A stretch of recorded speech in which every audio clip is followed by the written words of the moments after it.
In this video, we explore a shocking story of misplaced trust.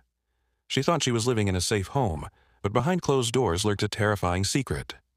A simple house stood in the southern part of Dublin in a place called Mountain View Park. People who used to be married, their son Richard, their daughter Louise, her sons and daughters, and her current partner all lived under the same roof. Even though the house wasn't very big, there were always at least 10 people living there at once. Everyday problems quickly turned into ongoing fights and constant stress in such a small space. Before we continue, I'd love to know, where are you tuning in from? Whether you're watching from home, work, or on the go. Drop your city or country in the comments below. It's always amazing to see how far these stories reach. And if you're enjoying this deep dive into true crime, don't forget to like, subscribe, and turn on the notification bell so you don't miss what's coming next. Now, let's get back into the case. Patricia O'Connor had worked as a care assistant in the city hospital for all of her working life. She was strict, quiet, and worn out from all the things that life had to offer. The house they were living in was paid for with her own savings. She had raised her family and lived there for most of her life. She moved out for a while after getting divorced from Augustine Gus O'Connor. She started dating someone new and had been living alone for a while. But when that relationship didn't work out, she went back because she had nowhere else to live. That's right. Gus let her move back in. They lived together under the same roof like distant roommates, barely talking, but sharing the same place. Even though they were no longer together, everyone knew Gus as a quiet, shy man, so he kept to himself. It was rare for him to help out around the house or get involved in fights. Some people around him liked how indifferent he was, but it made things worse at home, where things were already tense. Patricia and her daughter Louise had a rough time together. Louise lived there with her 5 sons and girls, all of whom had different dads. Her mother and she often fought because she didn't work or help out around the house. Stephanie, one of her teenage children, was quiet and kept to herself a lot of the time. The others were younger and didn't get involved in the fights at home, but they did live in the same stressed environment. Along with Louise, Kieran Green, who is now her boyfriend, lived in the house. He didn't have a job, was moody, and often behaved badly and aggressively. He and Patricia were always fighting. He didn't follow her rules, stayed out of chores, and gave off a vibe that she didn't trust. It had been cold and tense between them from the start. Besides living there full-time, Keith Johnston, Louise's ex-partner and the father of her 2 oldest children, often came to visit. He wasn't really living there, but he went there a lot. For a long time, no one knew what he was doing around the house, but it turned out that he knew a lot more than anyone thought. People who used to be married lived together with their grown daughter, 5 grandkids, her partner, and a man who used to be their son-in-law. Patricia still did most of the housework even though she was getting older. All by herself, she cooked, cleaned, and took care of everything. The others did what they were supposed to do and rarely offered to help. It wasn't up to Gus, Louise, or Kieran to do anything. The house was too small, too noisy, and too hard to run. Patricia started to feel like she was losing control of the house over time. She was no longer heard by anyone. Anytime she tried to set limits, she was met with anger or rolling of the eyes. The house she had built and taken care of seemed to turn its back on her now. Patricia felt like she no longer belonged there, but no one said it out loud. Being left out in silence was the first red flag. People didn't want to change anything, but they also didn't want to follow anyone else's rules. Patricia never asked for something that wasn't fair. She only asked that you respect her by doing simple things like picking up after yourself, not leaving dirty dishes lying around, and sticking to a daily schedule. She got nothing back but silence, avoidance, and a hint of passive anger. The other adults didn't pay any attention to her. It was thought of as annoying to keep reminding her, so she wasn't admired for it. Kieran made it a point to stay away from her. It seemed like he wasn't hearing her, even when she spoke right to him. Louise didn't do anything. She would either shut down mentally when things got tough or say her mom was being too strict. Patricia could not depend on anyone. Nobody else tried to clean up the house. She was the only one who did. No one stuck to Patricia's daily plan, even though she tried to stick to it. She got up early to take care of the garden, cook breakfast, and do the laundry. The others slept in, made messes, and didn't care about her attempts to keep things in order. Even the kids who lived there seemed to know that the rules didn't really matter there. There was no longer a family unit. No one cared about each other as they went about their own daily lives. There were no shared conversations, and neither everyday things nor emotional problems were talked about. A place that used to bring people together, like a home, was now broken up. They had the same amount of space, but not the same amount of worry. At first, May 29th, 2017 didn't stand out. There were no loud fights, calls to the police, or reports of yelling. But Patricia O'Connor stopped leaving the house on that day. She stopped picking up the phone. No one saw her at any of the places she usually went. Even with these sudden changes, no one in her close group seemed to think her disappearance was a big deal. Valerie, Patricia's sister, was the first person to sound the alarm. After a few days, she ran into Gus while walking her dog near the O'Connor house. He remarked in passing that Patricia had left the house with a suitcase and never came back while they were talking. He said that took place in the evening of May 29th. He also said that Kieran and Richard had already called the cops. Valerie didn't agree with this reasoning. She knew a lot about her sister. It wasn't like her to leave without warning or any warning. Patricia would not have left her grandchildren and great-grandchildren behind without saying anything. She had never been seen or heard from again, was always in touch, and never made snap choices. When the Irish police got the report of a missing person, they did what they always do and checked hospitals, hotels, and neighborhood shelters. But every lead turned out to be false. The bank card that Patricia had not been used. Her phone hadn't made any calls, and there was no sign of her after the time she was said to have left. Nobody saw it, not a single thing. Investigators asked Louise for a picture of her mother so they could send out a warning to everyone. This was the first time that people outside of Patricia's family heard about her missing. No one outside of her close family had known she was missing until that point. Things didn't seem right at all. Even though someone was missing, no one seemed to be scared. There was no plan for a search. Family members who lived in other parts of Ireland began to act on their own. They tried calling each other, friends, and people in the area, and even the media, but nothing came up. Mary had not been seen by anyone. They looked at her habits again and tried to figure out what paths she might have taken, but they couldn't find anything. It's been almost a week. No one had looked in the house she was said to have left. A break-in wasn't seen, and there were no reports of threats or violence to the cops. The little information that was provided wasn't enough to officially say that her disappearance was suspicious, but there was also no evidence that she had left on her own. After that, detectives started to doubt what the family said happened. There was no clear time frame for when Patricia was said to have left, and no one could confirm seeing her that day. Even the claim that she left with a suitcase was not backed up by video or evidence from someone else. In the beginning of the investigation, solid proof was hard to come by, and Patricia's closest friends and family didn't want to help. At first, it looked like a senior citizen was lost, but things started to look different. There was more going on than the quiet front let on. No one in the family said anything about the house being watched from a nearby property. There were security cameras on one of the close buildings that could see both the front and backyards. They were known to everyone in the area, even the O'Connor family. Police got the video a few days after Patricia was reported missing. What they found was shocking. At about 9:34 a.m. on May 29th, a woman with a bag was seen leaving the house. Her walk down the street was calm, and she came back from a different way about 30 minutes later. At first glance, it looked like someone was leaving on a trip. But when I looked more closely, I saw something strange. The girl in the video wasn't Patricia. Stephanie, her niece, was there. She wore Patricia's clothes and moved slowly, as if she didn't want to draw attention to herself. These acts were planned ahead of time. Surveillance footage from a neighbor showed more than just an unsuccessful attempt to fake Patricia's exit on her own. It showed that several family members were acting together.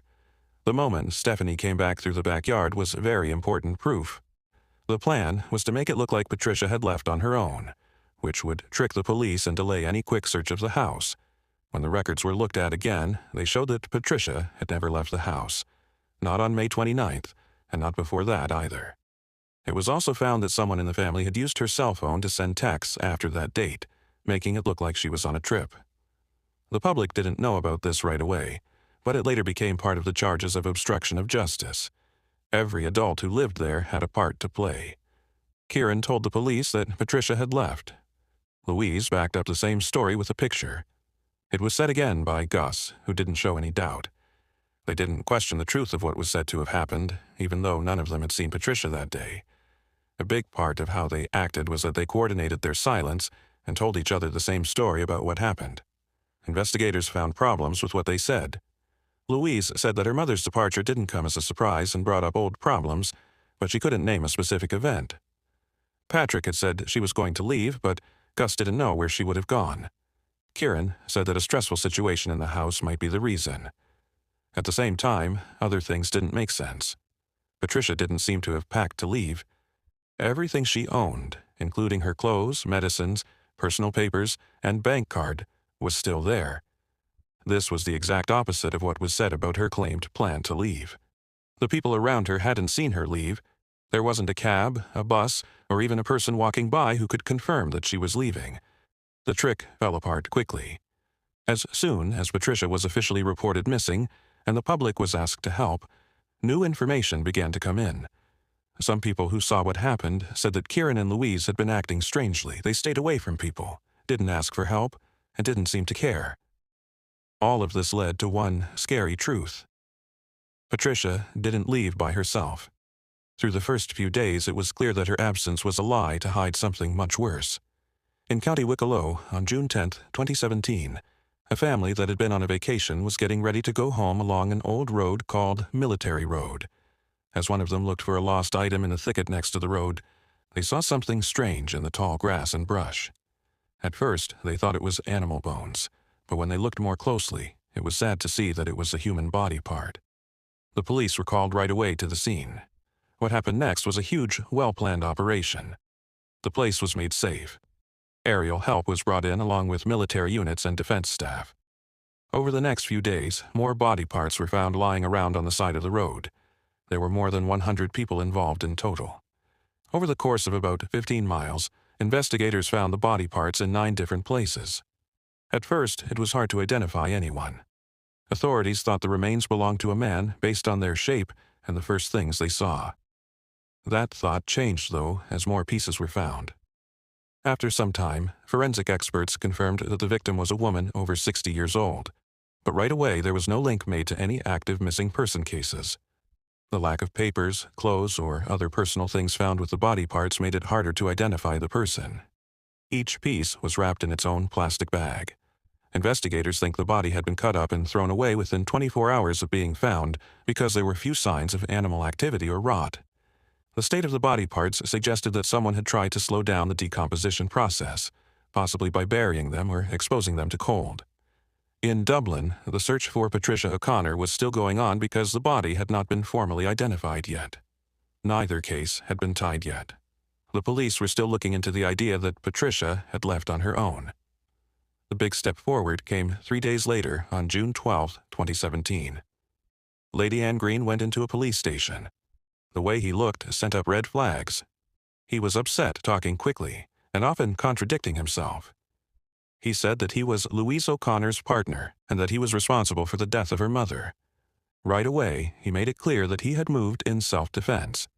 He said that he and Patricia had a fight that turned physical. He said Patricia came into the bathroom while he was showering with a wooden stick and started yelling at him. He replied that he had pushed her away, which made her hit her head and lose consciousness. He then talked about what he did next. He said that he put her body in his car, drove to the country, and buried her in a homemade grave because he was scared.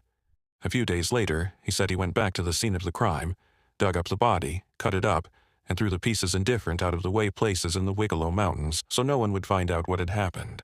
He said he did it by himself and hadn't told anyone. Investigators heard him, but they were wary of what he said. The order of events was the first red flag. Green said that everything had happened without planning it, but in the places where the bodies were found, there were clear signs of planning ahead. The body parts were put in strong plastic bags, and some of them were hidden in places that were hard to get to.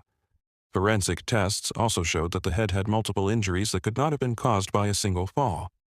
There were cut marks on the bones that showed that power tools were used. Different kinds of tools were used which didn't match Kieran's account of what happened. Some of the cuts were smooth and had the vibrations you'd expect from a motorized saw. It became clear very quickly that the body may have been buried at first, but that it had to be taken apart and moved later, which took time, work, and planning. This didn't sound like spontaneous panic at all. It seemed like a high level of awareness and purpose. The police started to look through nearby hardware stores for items that might have been bought with the crime in mind.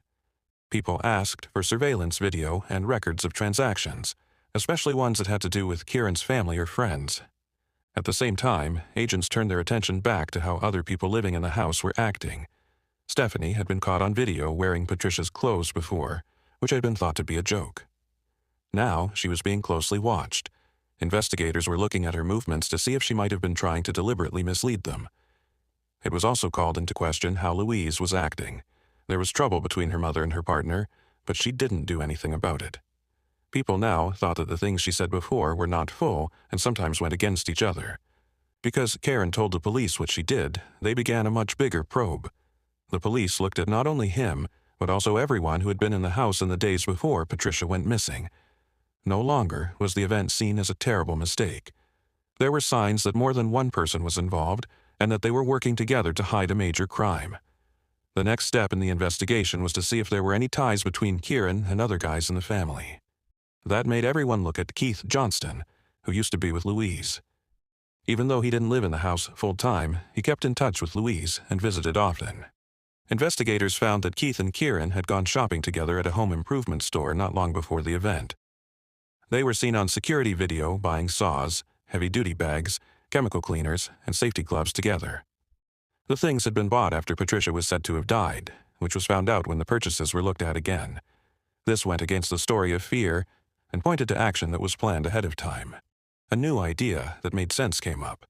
The tearing apart wasn't a desperate act. The crime was meant to be hidden on purpose. Later, a tip from a stranger led police to a possible dump spot near the Dodder River. 2 electric saws and an axe were found by a specialized search team that went through the area.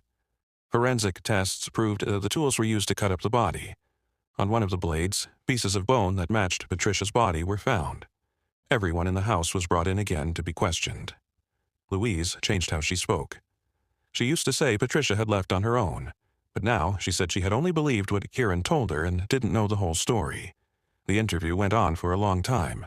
She said Stephanie was only helping because she was asked to, and that Gus hadn't seen anything strange. At the same time, Richard, Patricia's son, said something different. He told police that his mother never left the house on the day she went missing, and the suitcase that was used to fake her exit was later found in his dad's room. Richard's statement was very important. He was the only family member who wasn't part of the plot. He agreed that Louise had told him that their mother wanted to leave, which was an attempt to stop him from calling the police. Investigators were sure that this behavior showed that more than one person was trying to hide the crime. The police publicly declared all 9 places where body parts were found to be crime scenes by writing down information about them. Police found the house, as well as areas with trees, the original burial spot, and places along the road where body parts had been spread out. It became clear that there had been a crime, dismemberment, transportation, a fake disappearance, and a deal to keep quiet. The probe into Patricia O'Connor's death began in Dublin on January 14, 2020. There were charges against Karen Green, Louise O'Connor, Stephanie O'Connor, Keith Johnston, and Augustine O'Connor. Each was accused of a different level of involvement, from committing the crime to trying to hide it and getting in the way of the investigation. Because there was so much proof, the judge said the case would be long and hard to understand. The prosecutor gave a full account of what happened. Their version of events says Patricia died in the house on May 29, 2017 at night. She died after Kieran hit her several times in the head, killing her. After being hidden, the body was later cut up and taken to faraway places. The cover-up began that same day. Street cameras caught Stephanie dressing up in clothes that belonged to her grandma. Later, the suitcase that was used to fake Patricia's exit was found in the house, which went against the claim that she had left on her own. The defense quickly turned to limiting the harm. Kieran changed his story at trial after having admitted to the crime before. He said that he hadn't done the act and that the family had only asked him to take the blame. He said that Augustine was the real bad guy because he and Patricia had a big fight, and Augustine hit Patricia with a club. Kieran says that Louise got him to admit after the event in exchange for her support. Kieran had stuck to his original confession for more than 2 years, so this rapid change came as a surprise. Louise said she had no idea that her mother had died, or that Kieran had done what he did. She said Stephanie was part of the fake scene because she believed what her partner told her and had no reason to doubt it.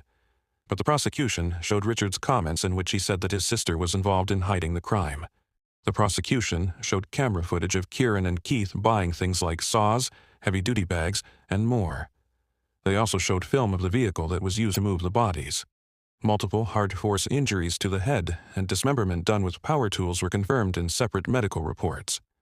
This directly contradicted the claim that Patricia's death was caused by an accident. During the hearings, the defense tried to make the court doubt the reliability of the surveillance footage, but the court didn't buy their claims. Some of the accused were also tried to be blamed for something else.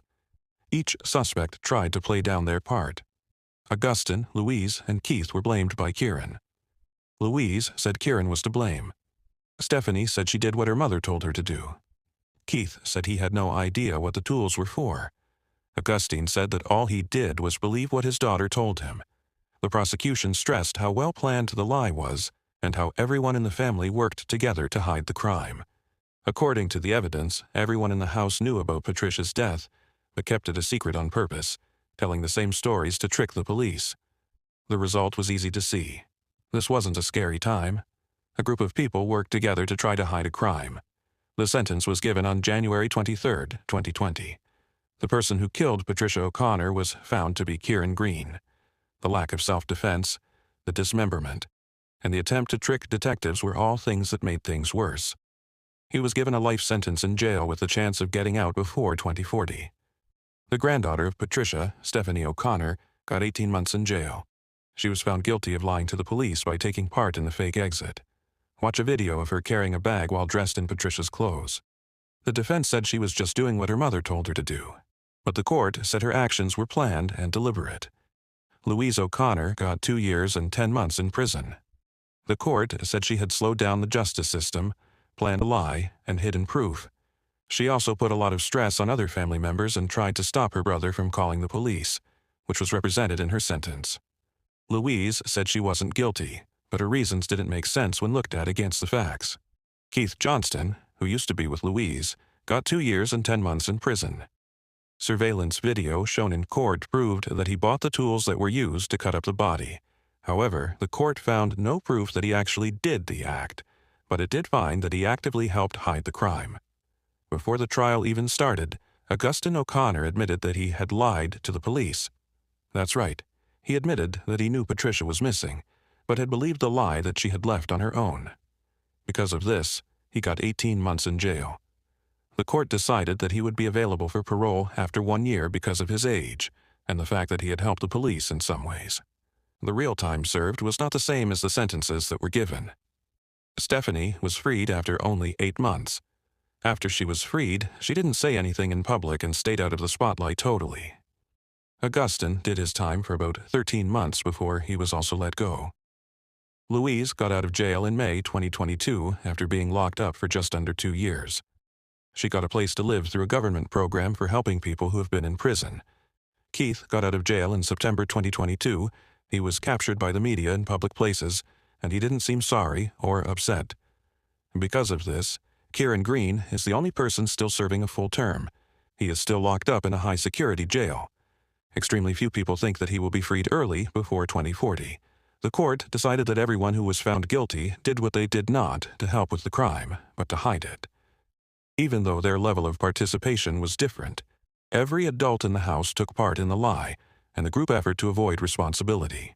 No one knew that Patricia O'Connor had been buried. Small groups of family members were the only ones who were asked to the private service. Not a single one of her sisters knew. Family members only learned about the burial through news stories that came out after it had already happened. People who used to work with her, live nearby, or be friends with her from childhood were not allowed to attend. The event wasn't open to the public at first because it was supposed to promote peace, but it became clear over time that this was part of a larger effort to erase Patricia's memory. Keeping her closest family members from the funeral showed how badly things had broken down in the family and showed that some people were still trying to avoid public attention after the trial. After he got out of jail, Augustine O'Connor got the house where Patricia had died and the money she had in her bank accounts. He sold the house for a good amount of money a few months later. Even though Louise was her daughter, she got nothing. The official death letter didn't even say her name. Richard says that their father blamed Louise for mental abuse and left her out of the will on purpose. Augustine never made peace with his daughter, his grandchildren, or his great-great-grandchildren before he died in 2022. His final choices only proved that he was no longer connected to the people involved in the case. Keith Johnston didn't say much about what happened after he got out of jail. The paparazzi took pictures of him several times in public. He looked calm and didn't show any signs of regret or mental stress. Many people thought that the punishments given to him and the others were way too light for how bad the crimes were. No public event was ever held to honor Patricia. Her name didn't show up in neighborhood records or memorials. People who knew her remembered her as someone who cared about others their whole lives, only to be hurt and left alone at the end. Even though words were given, the story left a scary question unanswered. None of the people who were found guilty ever gave a full explanation for why they thought Patricia should be removed. The most upsetting part was still unsolved. What kind of terrible things could happen to the family she had spent her whole life with? This was a disturbing case, but one that won't be forgotten. Share what you think in the comments and make sure to like and subscribe for more true crime. Stay safe until the next